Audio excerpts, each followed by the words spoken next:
তিলোত্তমা চিংড়ি মাছ ভালোবাসে না। চিংড়ি মাছ ভালোবাসতো তমসা। তমসাটাকে? এ নামটা আপনি কোথায় শুনলেন? পায়েলের নাম করে।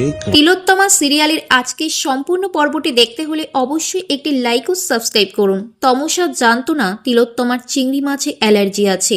তিলোত্তমার বাড়ি থেকে কেউ একজন তমসাকে মেসেজ করে বলে দেয় একথা। সকলের সামনে আনন্দের সাথে চিংড়ি মাছ খেয়ে ফেলেছিল তমসা। তারপর তারা যাতে সন্দেহ না করে সেই জন্য তমসা সকলের সামনে বমি করতে থাকে।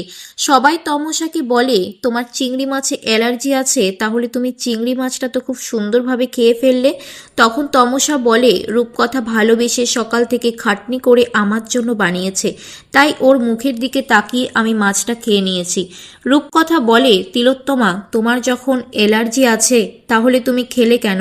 আমারই খারাপ লাগছে, তোমার এই পরিস্থিতি হলো আমার জন্য।